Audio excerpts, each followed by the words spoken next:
The number one killer of vets is not PTSD. It's not depression, anxiety. It's fucking isolation. I've heard this a lot too, like, I don't trust anyone. If you don't trust anyone, you will never find a trustworthy friend. You need to put yourself out there and get hurt a few times, but you need to have the balls to do it. Otherwise, you're never gonna find anyone that's worthy of that trust. The Marine sniper is a dying breed. There's still a burning ember left in the sniper community in the Marine Corps, and it's reconnaissance has started their own sniper school. I thought the Marine Corps was teaching me about how to conduct war, but that's not true. No. What that was teaching me about myself. The biggest question in life isn't how do I get what I want? The biggest question in life is what the fuck do I want? What would you say the 3 keys of this are? The value of knowing yourself, right perspective on humanity and what you are and who you are, the value of the truth. It's basically a book about living life very intensely and then dealing with that. Nowhere in the Bible does it say be careful. Nope. You are each given one chance to rule the world. So fucking go for it, man. I'm sitting around feeling sorry for myself, thinking like, I'm not even at square one. Like, I can't get to square two. Like, I'm at square zero here. I can't do anything. And then it occurred to me, I can do whatever the fuck I want. I just have to start at zero. Writing this book, it was a tough lesson because I didn't pull any punches on my own shit. I had to see that, and I had to study my own life, be a student of it, and then write it down. That's a lot when you're writing down your own mistakes. Look at it, you right there. See that little subscribe button on the bottom? I need you to hit it. I need you to hit subscribe because it is a free way to help us out so we can continue telling these stories. These stories are helping people who deserve to have their voices heard. They're doing great things in our community, doing great things for all the people who are around it. They deserve to be seen. They deserve to be heard. Now, if you guys like doing that, if you want to start saying stuff to us, we try to respond to every single person that is around. If you're in that comment section, I will personally write a comment to you. Trust me. Say whatever you want. I love hecklers. And with that, roll that clip. First of all, your veteran community. If you're dealing with PTSD and those types of issues that you mentioned, absolutely, those are the people that are going to help you get out of it. And I didn't actually plug back into my recon community for years. I was away and I just didn't think anything of it. But when I finally did, man, it was like recognizing someone I hadn't met in years, and it was me. I saw myself again the way that I was then. And man, the power that brings, just because I saw how people related to me, whether I knew them or not. So man, plugging into a veteran community is probably the first step in like trying to make sense of all this stuff. It saves fucking lives. Oh, absolutely. We have one of the largest communities of veterans here in Southern Nevada. There is over 180,000 veterans here in the Valley, but we have all of these amazing organizations bringing people together. So you have like the Veteran Social Club, where they're doing events monthly. You have the Southern Nevada Veterans Chamber of Commerce, which is helping small businesses and nonprofits get things off the ground. You have MVP, where you're going together and you're working out and you're doing these classes in order to build not only yourself externally, but internally as well. But if you really look at it, between all of these organizations, you only have a small percentage of the community that is here in the Valley that is showing up. And the thing that jumps out to me the most about that is the number one killer of vets. It's not PTSD. It's not depression, anxiety. It's fucking isolation. Yeah. There's a huge propensity for veterans to, I mean, you've been taught you're Superman, right? Basically.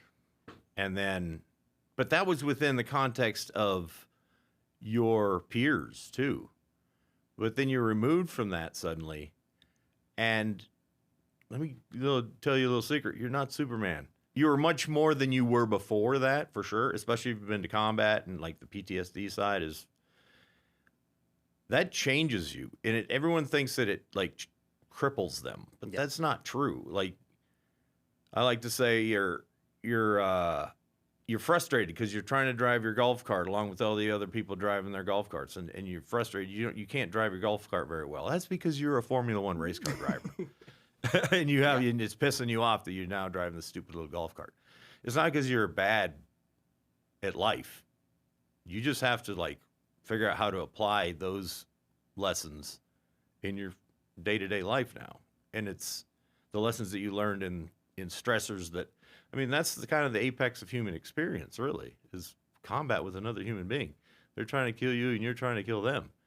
I mean, your greatest powers come to life then. Like, you have seen yourself as almost a transcendent kind of person, and now you're not there anymore. Yeah. So it's not that you're anything less, but to understand that, to remember, like I said, like meeting an old friend and it was me, to understand that about yourself, you need to get plugged in with other veterans, other people you can relate to, even if you didn't know them when you were in the service. And we have a pretty, like I said, we have a pretty arrogant view toward community, Yes. unless it's our own. Even my own unit, like in the Marine Corps, even, back then it was like, fuck, if you ain't in my unit, you ain't shit kind of thing. And that's good. That's healthy for that, for, a combat kind of mindset. But it's not healthy. It's not something you want to bring with you. You need to get plugged in. You need to, I've heard this a lot too. Like, I don't trust anyone. If you don't trust anyone, you will never find a trustworthy friend. You need to put yourself out there and get hurt a few times. It's going to happen. If you put yourself out there, you're going to get burned. But you need to have the balls to do it. Otherwise, you're never going to find anyone that's worthy of that trust. And man, like I said, getting plugged into my veteran community, especially because I come from Marine Recon, and started going to some of these events and seeing some of my brethren, that was life-changing for me. So. Hell yeah. And welcome back to Vegas Veteran Voices. I'm here with my guest today, Jason Morrison, who is a writer, a poet, and you already heard Marine Recon. Okay, Spadill's the Ace of Spades card. That's the name for the Ace of Spades card, and that'll resonate with anyone here in Vegas. It's the highest card in the deck, right? Yeah. And the idea behind it is shooting is a martial art. It's never really treated as a martial art. It's more like, hey, go take a class. I took a class, and now no. Like, Bruce Lee didn't take a fucking class. Like, he kind of dedicated his life to this thing. And same with, I don't care if it's Taekwondo or Jiu-Jitsu or whatever. You don't just take a class and then you're good. It's something that you learn. It's something that you learn about yourself through. The idea here is to teach shooting as a martial art, as martial arts are taught. So instead of just a one-time deal, I like to take the CrossFit example. They have a great community. They do fitness. They encourage each other in their fitness. They have it online. There's an online community. There's local communities that do this. And what I like to see is this becoming a nationwide thing where combat veterans could start their own Spadil chapter in their hometowns. Like, you don't have to move to D.C. and keep your top secret clearance in order to have a job after you get out. Go or be a cop, even if you don't want to do that. You go to your hometown and start your own chapter of Spadil teaching firearms training. And so then we just bring the instructors here to Vegas and have a couple of weeks where you certify them as instructors and make sure they can teach, kind of teach them the underlying curriculum. And there are also levels to this too. So like just like in martial arts, you get your different belts. Mm-hmm. You'd have your different colors of Spadils that would show your proficiency. So it's a pass-fail thing. You don't just get to wear the T-shirt if you show up for the class. Like, you gotta show proficiency. So, and you have a mentor, and your mentor is your instructor, right? So we take those mentors, we bring them here, we get them online with what we're trying to accomplish, and then we'd send them back to their hometown to run their own chapter of this thing. And that would be beneficial greatly for the veterans that would want to be a part of this, because it would keep them plugged into a veteran community, mm-hmm. right? Because they're plugged into the Spadil community, and different instructors would matriculate through other instructors, AOs, to teach. Like, I'm not a sniper, so I'd bring in sniper instructors to teach long-range shooting and stuff like that, or machine gunners when we get to that. But the idea is to keep that community, keep an active veteran community, but then also create a way for these veteran instructors to get plugged in with their local community. And like I was saying about community, it's tremendously important. And I kind of poo-hooed the whole local community thing because, as a veteran, we tend to think, civilians, I don't really have much in common with them. And that's not true. You do, you just haven't found, it's just not the same stuff you had in common with your veteran buddies, right? This really helped me when I started teaching when I was up in Oregon, when I first started this, because it really helped me get plugged in with the local community and become like a kind of respected member in it too. And I make great friendships with guys that I still talk to daily. I still have a little crew that was up there that I was shooting with, and we're still bullshitting on Signal all the time. And it was really good for me. It helped me kind of realize that I'm more than just, I'm not stuck in a box. Yeah. And I think, first of all, get plugged in with, if you're not plugged in with anyone right now, get plugged in with another veteran or something, someone that can identify with what you're going through. But secondly, start reaching out and kind of like be vulnerable to other people and open yourself up to maybe creating relationships with people in the local community, and that'll do you some good. Hell yeah. One thing I had a lot of questions about is before you had that DD-214, before you were in the Marine Corps, you said you grew up in Indonesia. Yeah. Why don't you give me, what was that like? Oh man, for me it was just like, I guess this is, it was my life, so it wasn't anything great, too special. But I look back on it like, wow, that was pretty nuts, because it was. I spent 16 years in Indonesia from the time I was 2 until I graduated high school, and some of that time was out in kind of the jungle. My parents were missionaries, so their job was to go. My dad would fly around over the jungle in a little airplane, and they'd look for smoke coming up out of the jungle. Where there's smoke, there's people. So they'd go in on foot then and make contact with these people.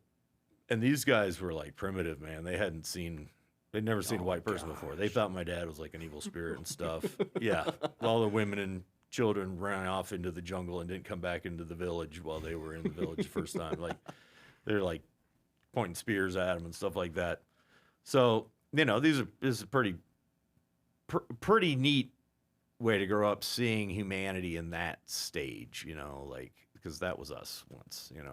I was kind of out in the far-flung areas for a little while, and then I ended up moving into Pontianak, which is a big city on the island of Borneo. And so seeing, like, basically, your average third world country, but just growing up there, and it's like learning another language and living in another country like that. It's like a whole new universe kind of opens up for you. It's pretty cool. It's like another dimension of life that you see. So, and especially being able to like experience that and not see it through like the eyes of a tourist, but as actually someone like a local that's living there. That really helped inform me. It helped me it just planted seeds of thought into my mind that I didn't realize were maturing until, much later in life, when I'd been through Iraq and Afghanistan, and I'd witnessed the Israeli Hezbollah thing. I was there when that happened in 2006, and just seeing New York City and Dubai and all these, like, the humanity at its most opulent right now. And being able to like smash all that into one lifetime, those experiences, and seeing people at all these different stages, and we haven't changed. We're the same fucking things. It's just that, what we're exposed to. The amazing thing is, it doesn't change the fundamental pains that we have. Yeah. Pain is interesting because I think pain and beauty are the only things that every single human being can relate to. We can't all relate to opulence and luxury and on joy and happiness even. Like some levels of them for sure. But everyone relates to pain. And everyone relates to beauty too, which is very interesting. I find that cool. And that's a big, I find people like shaking their fist at God or the universe or whatever. Why is there pain in the world? Well, if there wasn't pain, you wouldn't exist. Like, your birth was probably the most painful experience of your whole life. Yeah. You thought you had it made, you were good, and all of a sudden you went through what you thought was death for you, just confusion and, pressure and pain and all this stuff. And then boom, you open your eyes and take your first breath. And that's the beginning of life. So pain is like, it's a very interesting topic, especially for veterans, because like you're experiencing that in a certain way with your post-traumatic stress and with your maybe just separation from your buddies and stuff in the military.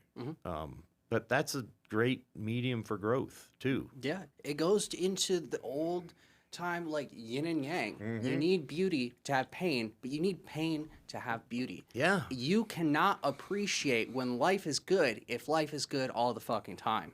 You take the person that has the most money in the world, that is out there traveling 24/7, doing what they love, and I will show you a very depressed person because you have to have both sides of it. You're right on the money. It's like Beavis and Butthead said once, if nothing sucked, then nothing would be cool. Like, wow, that's pretty deep right there. It's true. I mean, speaking of embracing the suck, what makes the green grass grow? Blood, man. Hell yeah. Tell me about your time in the Marine Corps. Why the Marine Corps in the first place? Oh, shit. I was trying to get to the Naval Academy when I was in high school. And I wanted to be a fighter pilot, you know, Top Gun and all that. And I couldn't get in because I was in Indonesia. I couldn't get my medical packet done. So anyway, I ended up just saying, fuck it, I'm joining the Marine Corps. And at first, you know, I looked around at the other branches and stuff. And to be honest, I watched Full Metal Jacket and it scared the shit out of me. Because I hadn't seen it yet. I was in Indonesia. We didn't have shit like that there. You know what I mean? We had TVs for like the last few years I was there. But we didn't have movies like that. So I came back to the States in 95. And I'm catching up on all the movies I missed. And I watched Full Metal Jacket. And like I said, it scared the shit out of me. And I was like, you know what? If I don't do that, I'm going to think I'm a pussy for the rest of my life. I have to do that one. So I joined the Marine Corps because it scared me the most. And then I would still want to go to the Naval Academy, but then I got sucked into recon because they had a recon selection during School of Infantry. I went into the Marine Corps as guaranteed 0311 infantry. Like, yeah, baby. So I went to School of Infantry after boot camp, and they had the recon guys come out. And I'm like, who the fuck are these guys? They're all jacked, and they had like jump wings and dive bubble on, and we're all wearing shades, and their sleeves were rolled up, not all the way rolled up, you know, out of regs, and they just didn't give a fuck. And you know, these guys are pretty cool. So I found out, okay, they're doing a selection thing, but I was like, no, I want to go to the Naval Academy. So I just sat there doing there's like 200 people lined up to sign the paper, and finally I was the last guy. I went down there. I was like, okay, fine.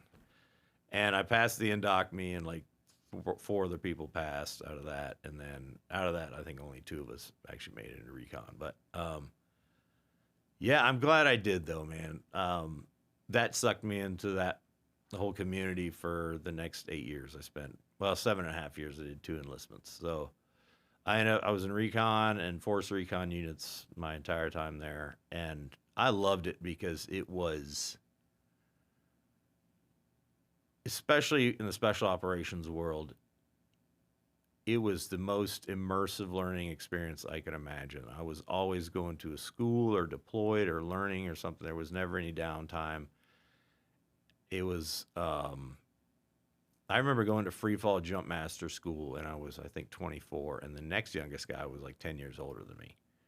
So the Marine Corps is very much like, here's a shitload of responsibility, especially the recon community. If you can't take it, get the fuck out of the way. We're going to give it to someone else. So, and it broke a lot. I mean, it was I burnt out in that community at one time. It's just intense. So, and I think it like for anyone that wants to like understand, and here's the thing about special operations too. The day I decided, you know what, I don't care how cool I look. I don't care. Well, always care. You always got to care how cool you look. I don't care what other people think about me doing this job. I'm just going to focus on getting good at this job. Once I decided to do that, I got good at it. And being proficient and having a good reputation in the special operations community, like there's not much else in the world that's as valuable as that, especially, you know, to me. So, if you're out there looking for something to do and you're thinking about going into the military, that's a really good option. I'd go to like do recon for the first 8 years and then go to like Delta or something if you wanted to stay into it. Because I learned, you know, Recon does everything. They're divers, free fall, like deep reconnaissance, battle space shaping. We were doing missions, tasked with missions 100 miles, hundreds of miles deep, and the forward line of troops isn't catching up for like 2 weeks, and you're out there calling in airstrikes and stuff. And it's just it's very ninja. Like snipers are cool. Everyone loves snipers and shit, but snipers can do their work from 300 to 1,000 meters away. Recon, you're sitting in someone's fucking attic, dude. Yeah. Like, it was fucking cool. I mean, that brings up a whole nother topic. The Marine sniper is a dying breed. Your hogstooth, yeah. Yeah. There's still a burning ember left in the sniper community in the Marine Corps, and it's reconnaissance has started their own sniper school. So you can still be a Marine sniper, Fuck yeah. but you had to be a recon sniper. Cool. And, yeah. So, and it's a very good school. Like, I know some of the guys who put it together. And so with Scout Sniper School, you were kind of coming in and learning the basics all the way up to, reporting on the radio and, how to operate a radio and land nav and, all that basic stuff just to make sure you're going to be a qualified operator. In Recon, you've already done that shit just to get, to become part of that community. So now the sniper training, like, it's kind of elevated a little bit. They don't really have to spend as much time on those fundamentals. Fundamentals are key, of course. I'll never just detract from them. But you don't have to spend quite as much time on them because they've already been covered in other portions of the pipeline. So they focus a lot. They have a really good course put together there. So that's the only thing left in the Marine Corps on the sniper side.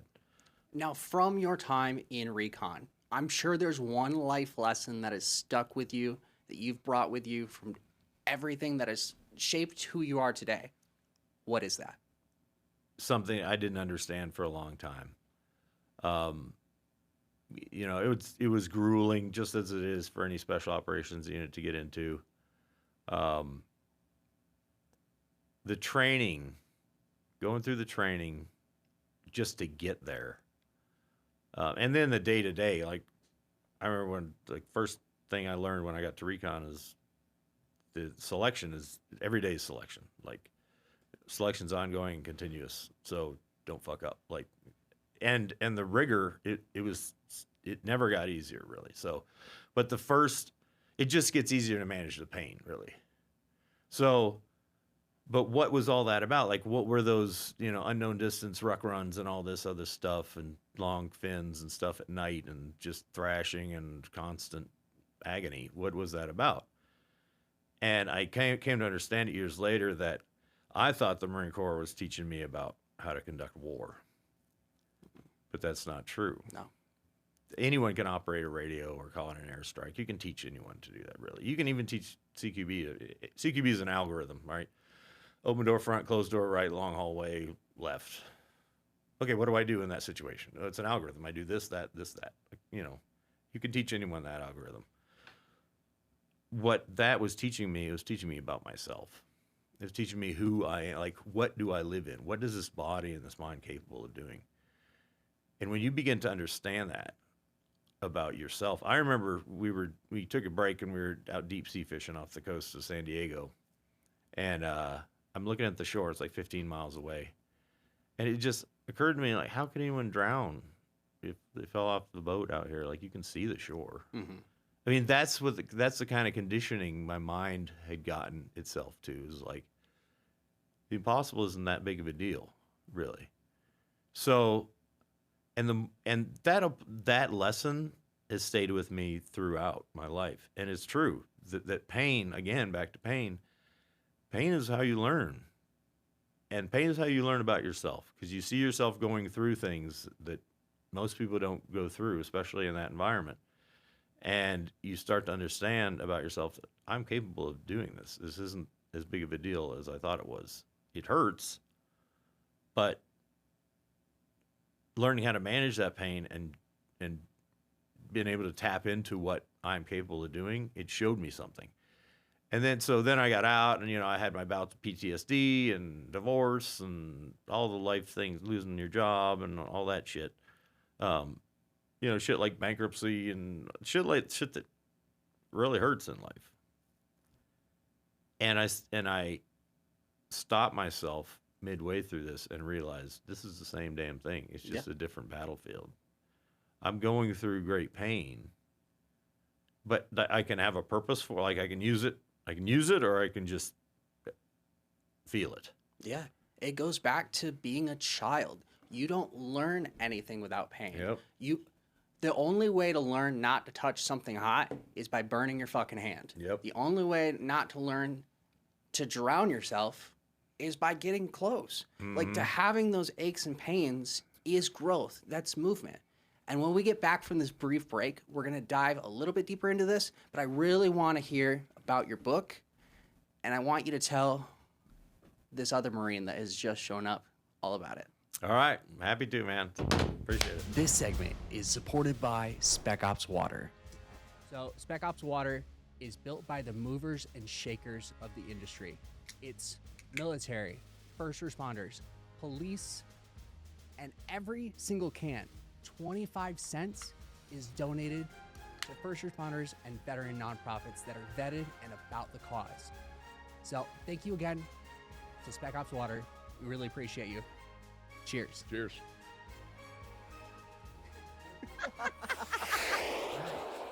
Welcome back to Vegas Veteran Voices. Apparently, I need to bring up my energy, so he gave me emergency. I have the pleasure of sitting here. I love the way this book looks. Looks educational. Thanks, man. So, what gave you the inspiration for it? Oh, shit.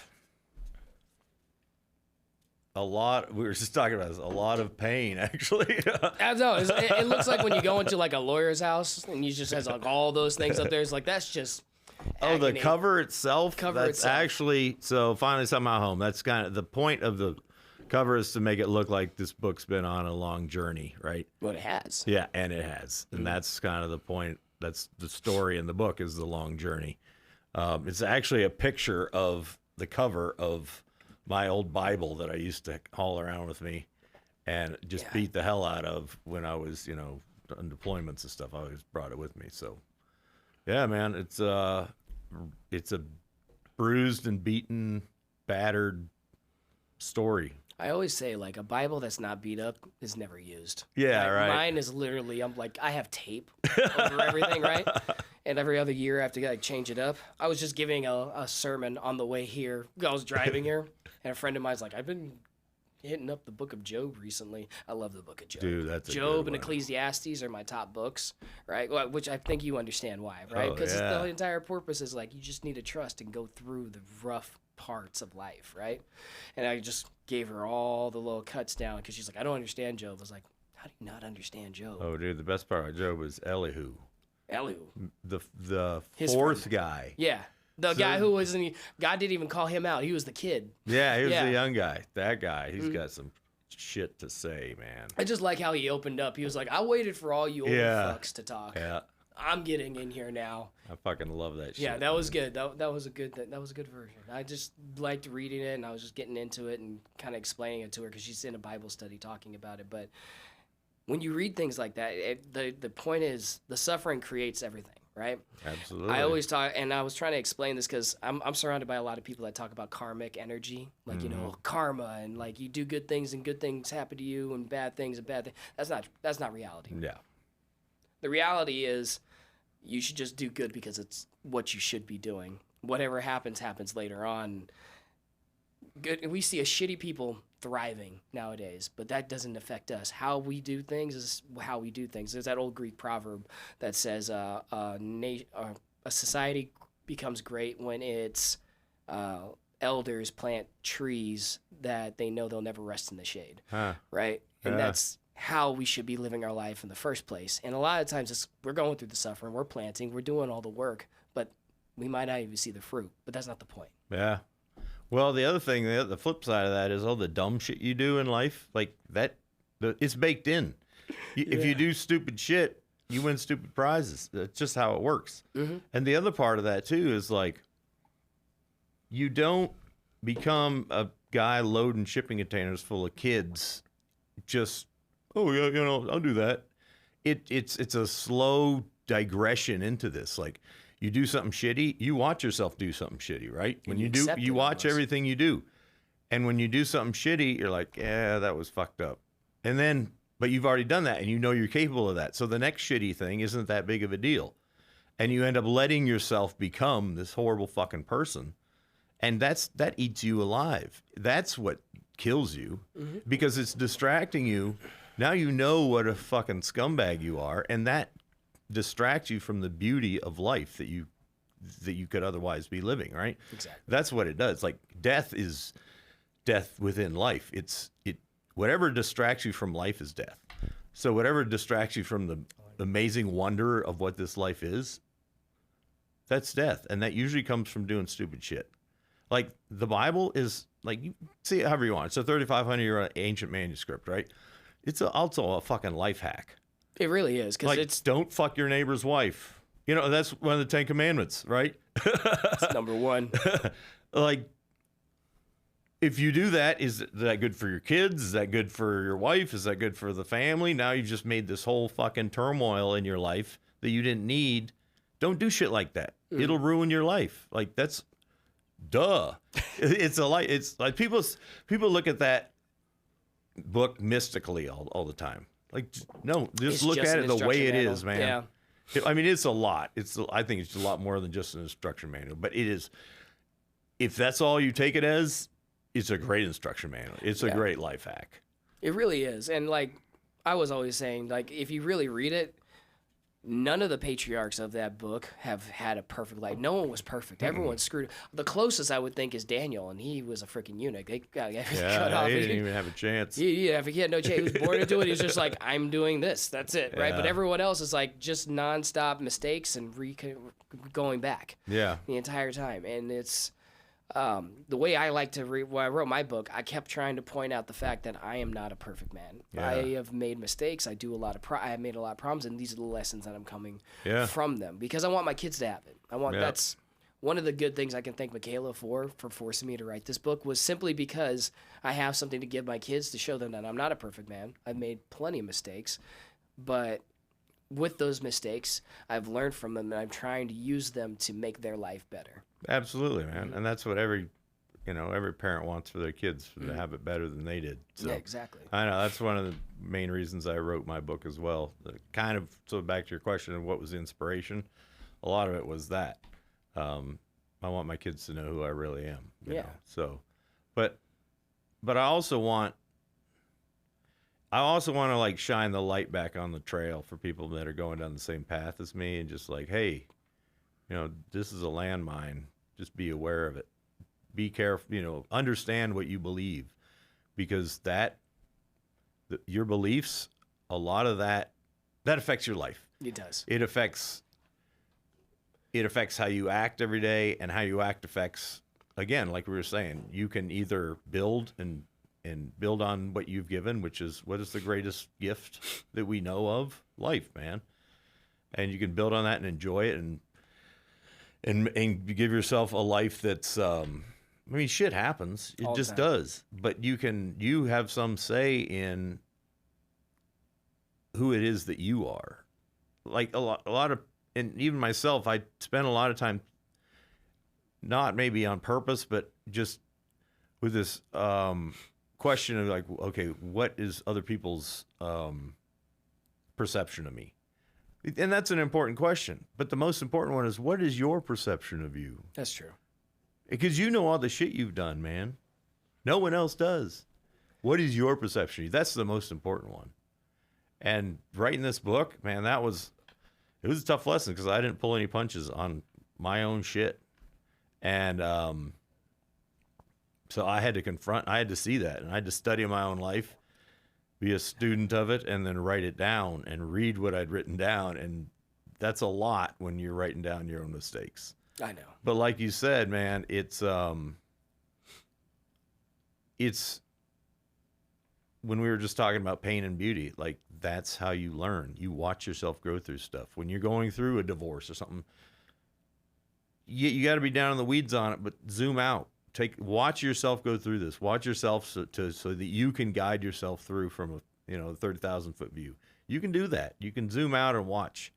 And I think you need to approach life very circumspectly. You need to, like Einstein said, question everything, right? So, and I think that's true of whether you're in the military going through shit, that the military guys, we have an education in ourselves that most people don't have.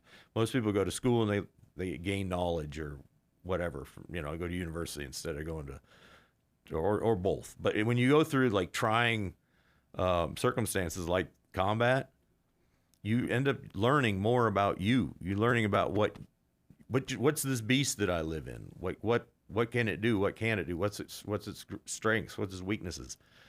And the more you understand about you, the better you're going to be at conducting yourself within this life. So like that was a great practice in kind of learning about myself a little bit more. So I recommend it, man. I recommend everyone write a book. They don't have to publish it, but Yeah. they should at least get down and write everything as honestly as possible. Yeah. I know, like for myself, you were just discussing it, really like facing yourself and figuring out where the mistakes came from and like where you don't pull punches. If you pull punches, you kind of mess up in really seeing exactly who you are and where you came Yeah. from. Or you start believing your own shit, really. Yeah. Back to the Bible, Moses wrote his own book and said he is the most humble of all men. I thought that was just funny. I was like, you can't write that. You can't technically write that. But he wrote it about himself. I just wanted to put that out there. But like when we're writing our own books, we want to make sure, we want to make sure that we're actually putting out everything in. So what was the process of going? Does it start out as a whole autobiography or does it just go straight into? It's my story from A to Z kind of. It starts as like there's two kind of threads through it. One's like the story of my life and one's like the shit that I learned from it. Yeah. And the story kind of diminishes over time and throughout the book, and what I learned from it kind of grows. So it's basically a book about living life very intensely and then dealing with that, because there's a price to pay. There is. Everyone wants to be fucking Rambo, but there's a price to pay for living your life as intensely as possible. And I think that's a great way to live. I think, nowhere in the Bible does it say be careful. Nope. Yeah. I'm thinking about it like, no, not even once. Just like it said, be courageous. Yeah.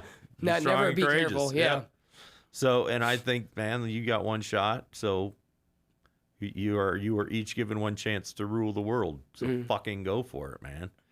Like, what are we doing? Like sitting around on the couch watching TV. I mean, not there's anything wrong with doing that, but what am I doing with this life? I mean, there is so much in it that there's so much I can do with this thing, right? If I know about how to use it, this beast. I mean, this is all you got. It is. And so when you learn about it, like, I think that people, like, what's a newborn kid do? It does whatever it wants. When you look at the Bible, Adam and Eve, they were put into the Garden of Eden. And what did God tell them? Name the animals, go have a good time. Pretty much do whatever the fuck you want. That's what he told them to do. That's their job. That's your job. That's our job. I think as a human, that's your job. But the biggest question in life isn't how do I get what I want? The biggest question in life is what the fuck do I want? And so interesting you asked the question of what was the inspiration behind this. I was going through a divorce. I just lost my top secret clearance, so I couldn't work anymore, which means I had lost my job. And I was getting killed with PTSD all at the same time, just crushed. And I'm sitting I couldn't get a job at McDonald's because they would look at my resume and be like, no, you're a freaking corporate executive in defense. I see why Brenton wanted us to talk about this. Is like my story. Oh, yeah? Yeah, No so shit. yeah, I got it. Yeah, so man, I lost everything all at once. And I'm sitting around feeling sorry for myself, thinking, like, I'm not even at square one. Like, I can't get to square two. Like, I'm at square zero here. I can't do anything. And then it occurred to me, I can do whatever the fuck I want. Yeah. I just have to start at zero. And so then the question, well, what do I really want? Is that a And scary that was question? scary, man. Yeah. It was scary because, like, well, if I reach too high, then people are going to laugh and make fun of me. Like, you say that, but so I got down on my knees and I said, God, make me a writer that I may write well. And I've written 2 books since then. I got on social media that night and said, I'm a writer. And people like rolling their eyes and they're worried about me. Like, really, you know, everyone's thought, what the hell's going on with Jason? And people will do that when you reach for what you really want. If people aren't rolling their eyes, I don't think you're really reaching hard enough. You know what I mean? I do. I don't think you're really trying hard enough. I talked about this on a speech I gave. I said, if you are happy with where your life is right now, if you're comfortable with it, you're probably aiming too short. You have to really go to the point of discomfort if you really want to see how far you can go. Exactly. And here's the other thing. Isn't it weird that the shit that you love to do the most is also the shit that you are best at doing? I'm not talking about porn. I'm talking about like what you as a human being, if you were to really evaluate yourself and say, you know, I actually do this better than most of the people I know. And if I were to sharpen that, that's something I love to do. For some people, it's business. You know, running a business, managing people, this and that and the other. Some people it's painting. For some people, it's not necessarily one thing. It's more about who you are, right? When you pursue what brings you life, when you do it, it brings you life. It may be difficult, may be hard. Writing is a fucking pain in the ass. It's really difficult. Oh my gosh, it really is. But I've never been it brings so you tired. life, right? Yeah. It brings me life when I do it. Whatever brings you life, that's what you want. That's what you really want. So find what you want because that's what gives you your most joy. So it's kind of like a hint into who you really are is what you love to do the most. A hint into who you are is when I do that thing, does that bring me life? Because that's how you were freaking created. And there's no one on this planet like you. And there never will be. And there never has been. So what you do best, the way that you do it, when you're doing it the best you can, that's the best it'll ever fucking be in the history of the universe, man. That's not any fucking Joel Osteen or Tony Robbins shit. That's true. That's true. Yeah. Because there is no one like you. No one, even if they tried to copy you, they can't do it.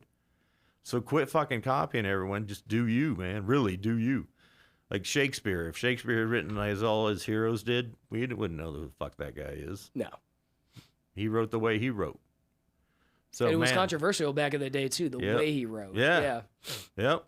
So I think when you understand when you see other people like that, and you start seeing yourself like that, it changes how you see everything. When you start to see other people as like goddish like creatures, like whatever that person is, they are unique, eternally unique, and they will ever be anyone that can compare with them. And then you start to look around, you start to see humanity that way, and you zoom out, and all of humanity is connected through relationship, and it's like a giant organism, right? In the sea of sentiment. So if you wake up on the wrong side of the bed, it affects me. It just does. That's how fucking shit works.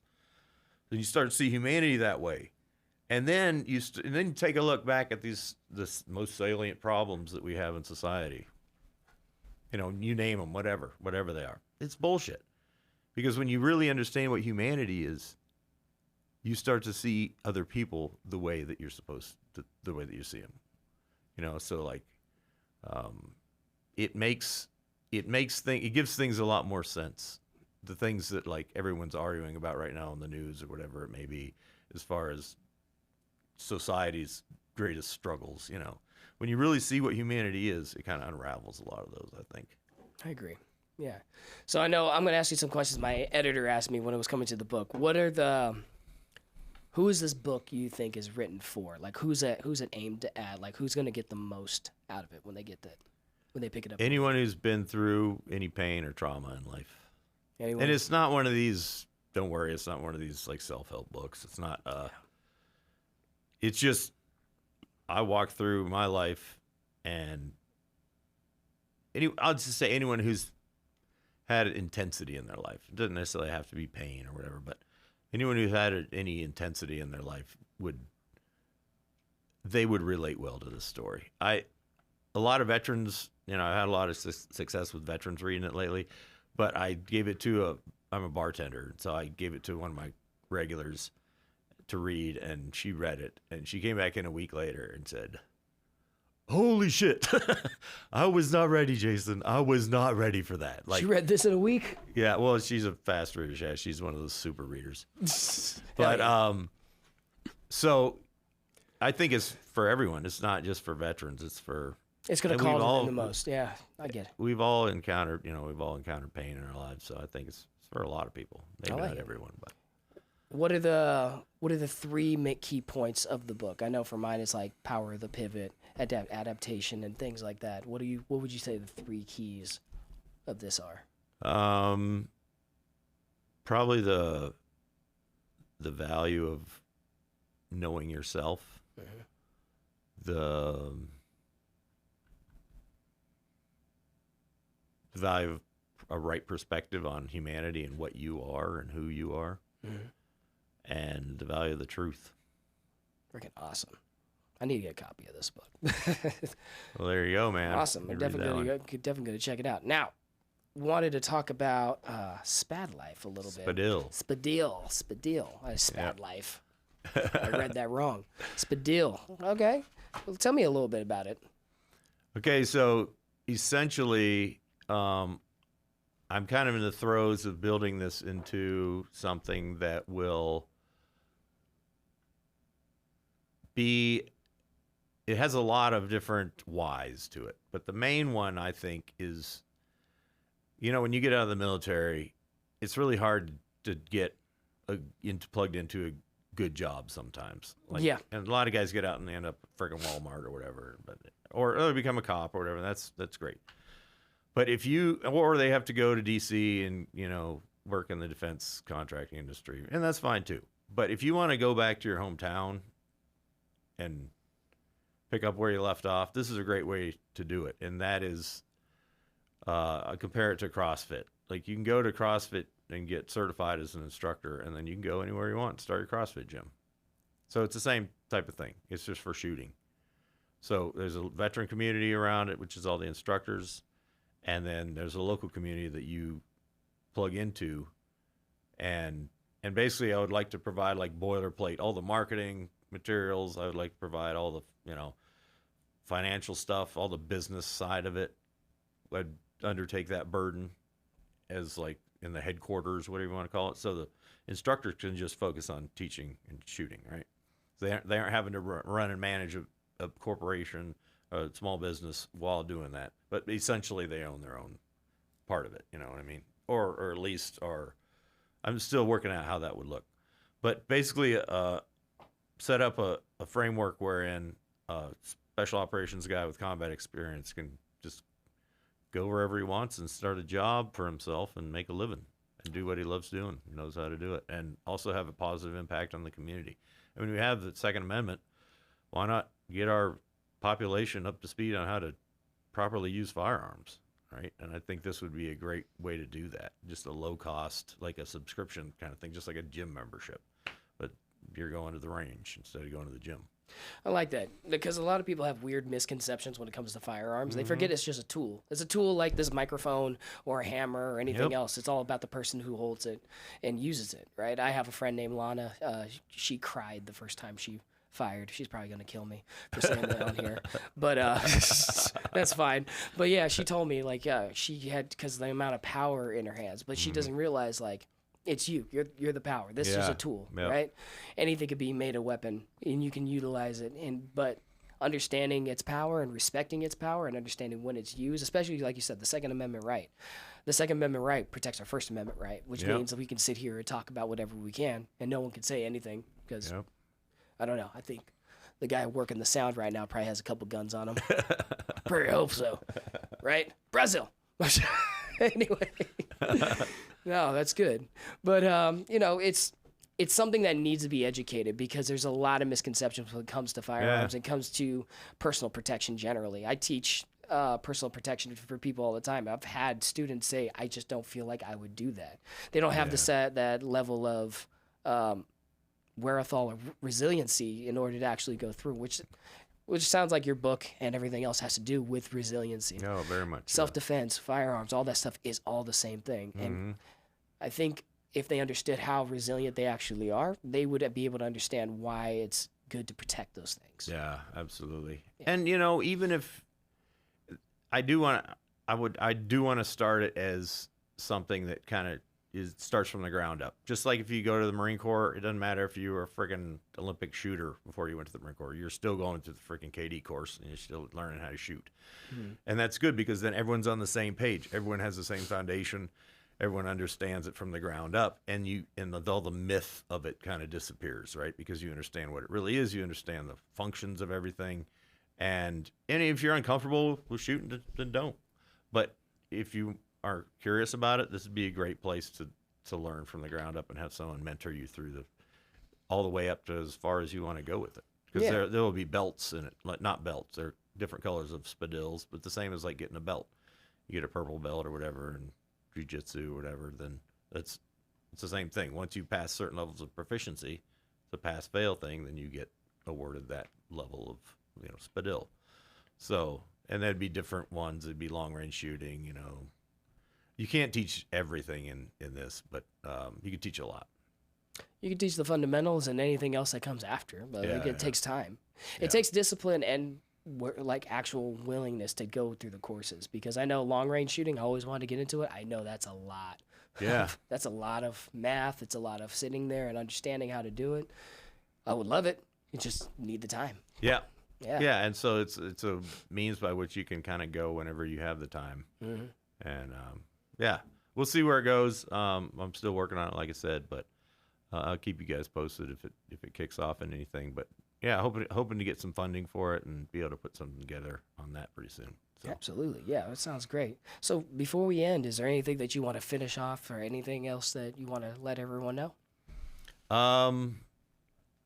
I really appreciate you guys having me on here. If you're local in Vegas, swing by. I work on Water Street. I'm a bartender down there. So which one?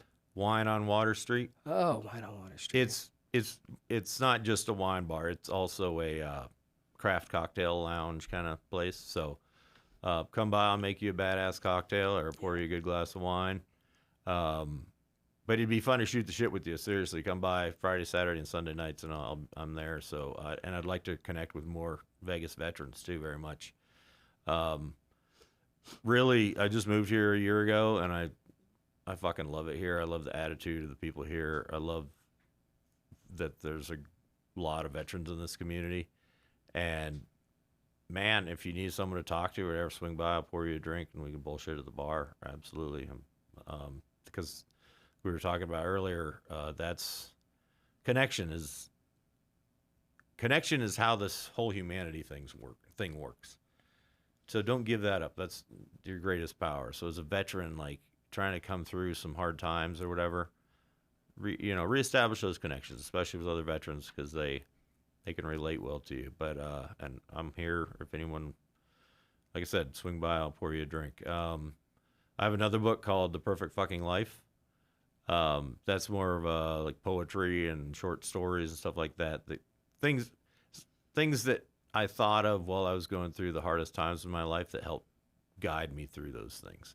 So, and then again, I wrote this one, and that refers a bit to some of the stuff in the first book. But if you have any questions on my stuff, go to www.theperfectfuckinglife.com, and you can see my stuff there. You can even hit me up on there, hit contact Jason, and I'll be happy to bullshit with you. Awesome. All right. Well, thank you for coming in today. And with that, later. Thank you.